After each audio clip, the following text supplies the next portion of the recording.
really great having you. Like it really is amazing. I'm in the privileged position of hearing stories directly to me of what you being involved in this, what that's meaning into people's lives, the changes that's coming, how people are being set free and healed. And it's just so encouraging to hear your stories. And so once again, I just encourage you this week, message me, tell me what's happening in your life, and ask us questions that I can put to those that I'm interviewing this coming Sunday. I can remember sitting down with a married couple.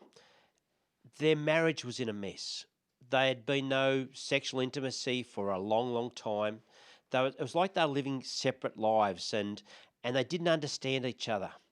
And they got to a place where they began to be fearful that if this marriage couldn't work, what would happen to their children?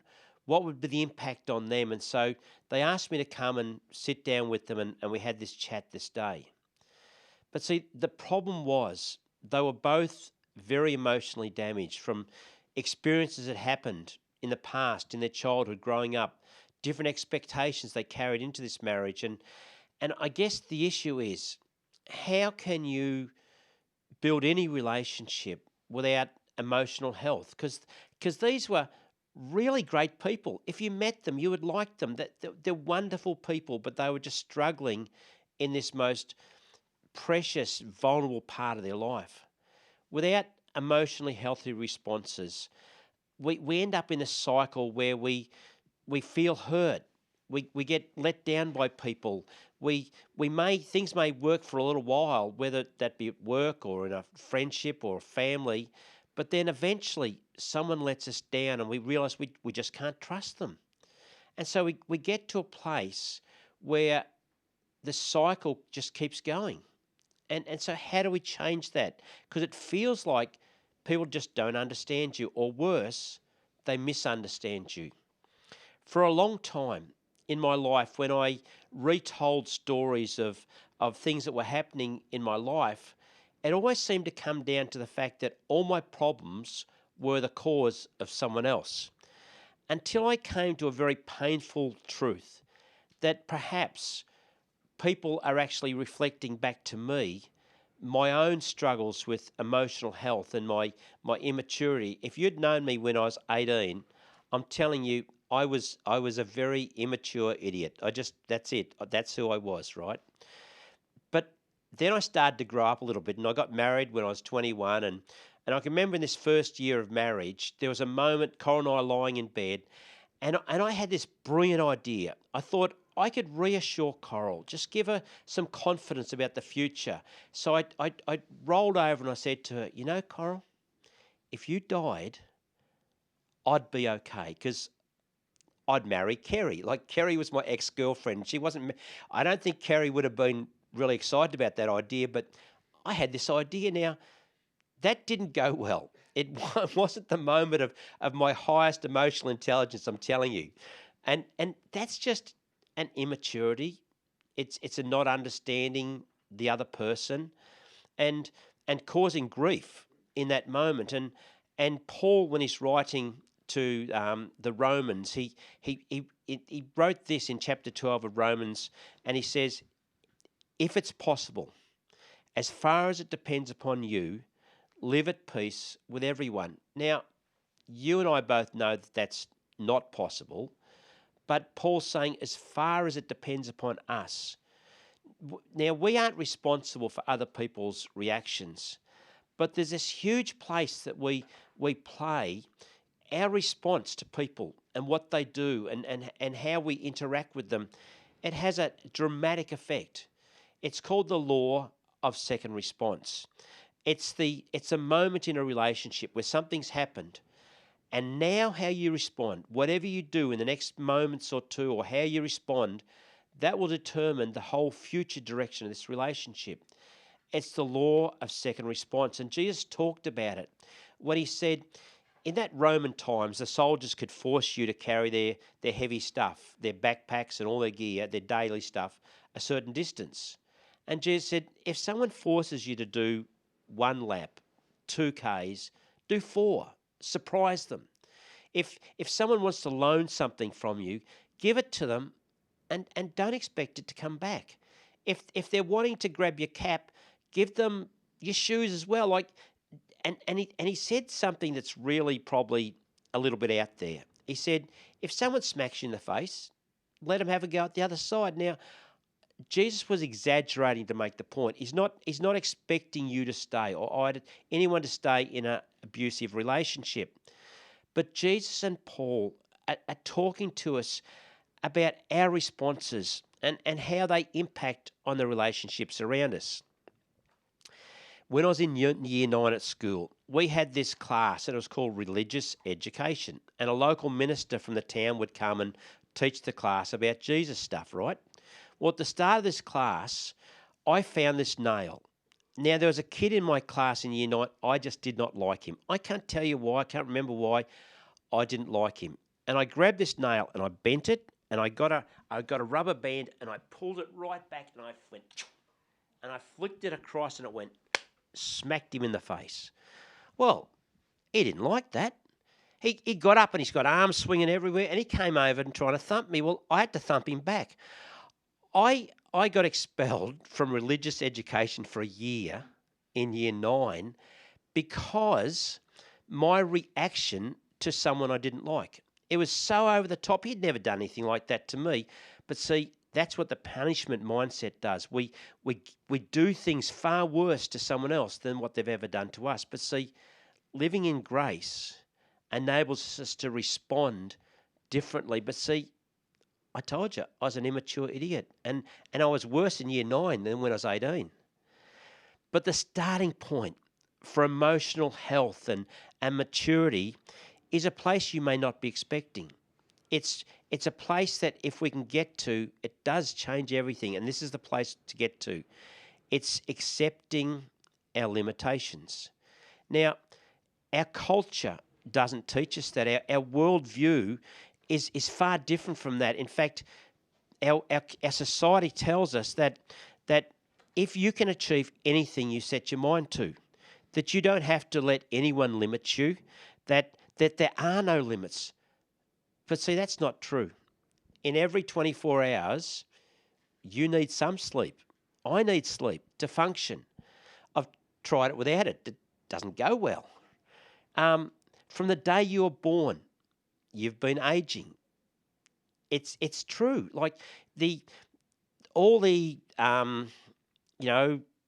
what do you call it? When they stitch you all together and put plastic stuff in you, the plastic surgery, right? When they do all that doesn't extend a moment of your life. We still die. We're aging. You no matter how smart you are, you can't understand everything. You can't have a full grasp of all knowledge. It's not possible. I don't know how skilled you are, but even your gifts and your talents, they're just never enough. There are limits. And like, for example, if you can even go around your house today and find one dead blowfly, any fly, even a little one, I challenge you to bring it back to life. Like, you can give it mouth-to-mouth resuscitation. You can do a little heart. Don't do it too hard. It squashes them. But try and find a dead fly and bring it back. There's limits to what we can do. Accepting our limitations, it can be painful. And we all have a sort of a coping mechanism to pain. And one of the things that we do is we can go into denial. And denial is like a shock absorber. It takes the reality out for a little bit, but it's helpful. But if we stay there, it's not a good place to live, to stay in denial. And Jesus spoke and he told us that his truth could actually set us free. Now, you may have seen in kids colouring in books where there's dots on a page. And the idea is the kid gets a pencil and they join all the dots together and it forms a picture. They connect all the dots. We do that with life. We connect the dots. We form a picture of us, an identity of who we think we are. But before we do that, we actually collect dots. It's a story we tell ourselves about ourselves. We grab dots from our childhood, from experiences we've had, from things that people have spoken over us, to experiences that we've gone through. But if we form our identity out of dots that are emotionally damaged areas of our life, if we form an identity out where there's dots missing, where there's dots that are really not true, we come up with an image that is very far from who God made us to be, who Jesus says says we are, right? I know what I'm saying sometimes, right? But see, we collect dots, we connect dots, but Jesus came to correct dots, to rearrange them, to put in the missing pieces so we could see who we really are in him, to heal the broken dots, the emotional baggage that we carry, the expectations, the things we've told ourselves, what others have spoken over us. He puts all the dots in the right place. And that's what he came to do in our lives. And that all begins when we start to accept our limitations. But not just accepting them, not just acknowledging that we've got limits, but going beyond that. See, you can get to a place in life where you financially are done. Everything's gone. You can get to a place where your relationships are all shot to pieces, where physically your body is giving out on you. And that's the place where Job got to in the book of Job in the Old Testament. But it still didn't change anything in his life. In the story of Job, he's the good guy. He's like the Bill Gates of his society back then. He's got a stack of money, and it's all gone in a moment of days. All his children die. His whole world collapses. Physically, he gets to a place where he's got sort of these sores on his body, and there's maggots getting in. Yucky. It's a very gross, damaged, everything's done. And yet, the whole of the book of Job, nothing changes until the last chapter. Now, I have a problem with the book of Job, and it's maybe not what you're thinking. See, growing up in our family, my dad wanted us to say things nicely and not roughly. And I don't know where this came from, but when we wanted to go to the toilet as a child, if it was number one, Dad taught us to say that we wanted to do a wet. We couldn't even say it was a wee. We had to say it was a wet. Now, I don't know where that came from. It might have been North Queensland language. I don't know. My aunties can probably tell me. And then if we wanted to do a number two, it wasn't a poo, it was a job. How do you spell job? J-O-B. How do you spell Job? Same, right? As a kid growing up, I'm seeing a book in the Bible that's got this word that I'm struggling with. And so I've always struggled with the book of Job. I've struggled with this thing, right? But in the book of Job, at the 42nd chapter, at the last chapter of the book, Job changes and he's healed. But it begins in chapter 38 when God starts to challenge Job and he actually tackles the issue going on in Job, which wasn't the fact that he got to the limit physically or anything like that. It was where Job's heart was still at, what he still thought about himself. He hadn't got to a place yet where he had limited even his own understanding of God. So God comes to him and he says, okay, Job, smarty pants, where were you when I laid the foundations of the earth? This is Job chapter 38. I'm just picking out a few verses of it. He says, who determined its dimensions? Tell me if you know so much. Where is the earth stretched to? Where's the surveying lines? What supports its foundations? And who laid the cornerstone? I love the attitude of God getting stuck into Job. He says, who kept the sea inside its boundaries? Can you direct the movement of the stars? Come on, Job. Come on, tell me. Do you know the laws of the universe? Can you use them to regulate the earth? 4 chapters, God just goes on and on until Job gets it. And there's this moment at the start of chapter 42, and Job says, I was talking about things that I knew nothing about. That's the moment he understood his limitations. And that was the changing point, because then he says, my eyes have heard of you, but now, sorry, my ears have heard of you, but now my eyes have seen you. By the time Job got to chapter 32, he's carrying a lot of emotional pain. You don't go through the loss that Job went without feeling very traumatized. Like just the loss of his possessions. You talk to someone that had the fires go through and they lost everything. There's a lot of pain. There's a lot of hurt and grief in that. The loss. He lost his children. His health was gone. And so there comes a point when he understands his limitations and he sees God differently, and God's able to heal him and restore him. And the last few words of the book of Job, it says that he got to see his great grandkids. And the last words in the book says, talking about Job, it says, so he died old and full of years. It's like they couldn't jam another year into him. He's just as full as you can get him, and all his years are done, right? But God restored him and brought health to his whole world.